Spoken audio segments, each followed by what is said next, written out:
السلام علیکم، زم تاسو ورور تاسو ملګری د هیلث کیر سنټر د طرفه تاسو ته مخاطب یم. څنګه چې تاسو ته پته ده چې موږ اکثر داسې خوراکونه وکړو چې د هغې د وجې زموږ ستاسو معده خرابه شي او د دې د وجې زموږ ستاسو په خېټه کې درد پیدا وشي. او د دې درد د وجې اکثر موږ تاسو بیا ډاکټر ته ځو یا ګولۍ خورو.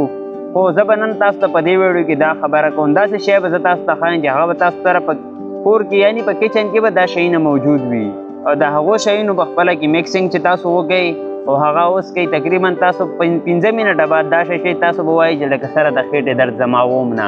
نو راځئ زموږ سره په دې ویډیو کې تر آخره پورې شریک شئ. څنګه چې تاسو ته ما وویل چې دا شیونه زموږ ستاسو په کور کې چې کوم کچن وي په هغې کې موجود وي.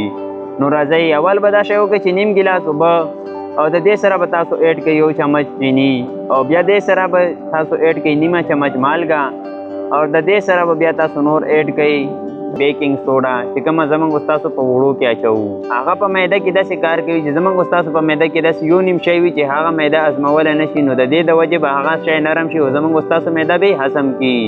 او تاسو دا بیا د 1 چمچ سره میکس کړئ د اوبه او د هغې نه بعد تاسو وڅښئ. انشاءالله تعالی تاسو به دا درد داسې ختم شي چې تاسو به دا سوچ کوئ چې زموږ د درد د پیله نه سره وونه.